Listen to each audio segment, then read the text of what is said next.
CM Shivraj पर पुष्प वर्षा, फूलों से गुलजार हुए मामा। तस्वीरें भोपाल की हैं, जहां कल सीएम शिवराज का कुछ इस तरह सम्मान हुआ और ये सम्मान किसी और ने नहीं, बीजेपी की फायर ब्रांड नेता और दीदी के नाम से मशहूर उमा भारती ने किया। दरअसल मध्य प्रदेश में शिवराज सरकार ने नई आबकारी नीति लागू की है और सरकार के इसी फैसले से खुश होकर उमा भारती ने सीएम शिवराज के सम्मान में ये कार्यक्रम रखा था। और जब दीदी ने माइक थामा तो मामा की तारीफों के पुल बांधते नहीं रुकी।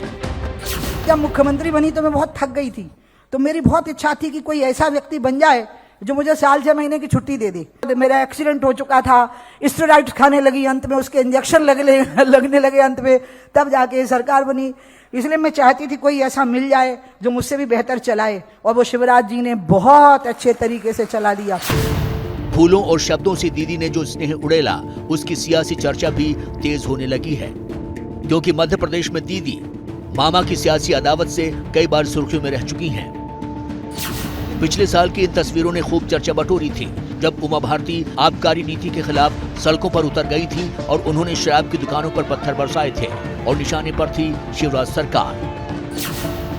मध्य प्रदेश में शराब के खिलाफ दीदी की ये मुहिम रंग लाई और शिवराज सरकार ने आबकारी नीति में बदलाव किए, जिसके मुताबिक अब प्रदेश के सभी शराब अहाते बंद करने का फैसला किया गया है। धार्मिक संस्थान और शैक्षणिक संस्थानों के 100 मीटर के भीतर शराब का ठेका नहीं खुलेगा। शराब पीकर वाहन चलाने वालों का ड्राइविंग लाइसेंस कैंसिल किया जाएगा। आबकारी नीति में बदलाव के बाद मामा और दीदी के सुर एक नजर आने लगे हैं और बीजेपी इससे खुश है। ऐसा इसलिए है क्योंकि इसी साल मध्य प्रदेश में चुनाव है और इस एकता का फायदा बीजेपी को हो सकता है। घोर परिश्रम करते हुए अपने शरीर को दांव पे लगा के, स्वास्थ्य को दांव पे लगा के, दिन और रात काम करके उस सरकार को उखाड़ के फेंकते हुए देखा है। अगर 2003 में भारतीय जनता पार्टी की सरकार बनी तो उसकी नेतृत्वकर्ता और रणनीतिकार और घनघोर परिश्रम करने वाली योद्धा अगर कोई थी तो दीदी उमा भारती थी। जो सच है वो सच है। उमा भारती मध्य प्रदेश के बुंदेलखंड इलाके से आती हैं और यहाँ उनका प्रभाव काफी माना जाता है।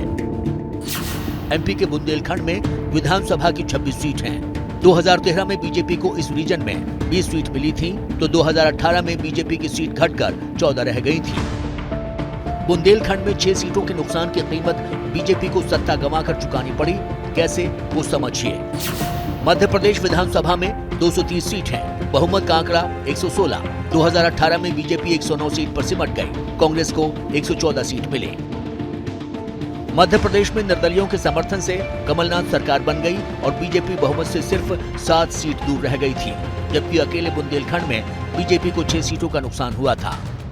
हालांकि बाद में ज्योतिरादित्य सिंधिया की कांग्रेस से बगावत और सिंधिया गुट के 22 विधायकों के इस्तीफा देने के बाद कमलनाथ सरकार गिर गई और शिवराज सिंह चौहान फिर मुख्यमंत्री बनकर मध्य प्रदेश की सत्ता में वापस लौटे। बुंदेलखंड की तरह ही चंबल रीजन में बीजेपी को भारी सीटों का नुकसान हुआ था, लेकिन इस बार चंबल रीजन के सबसे प्रभावशाली नेता ज्योतिरादित्य सिंधिया बीजेपी में आ चुके हैं। यानी इस साल विधानसभा चुनाव से पहले बीजेपी मध्य प्रदेश के हर रीजन को साधने में जुटी है।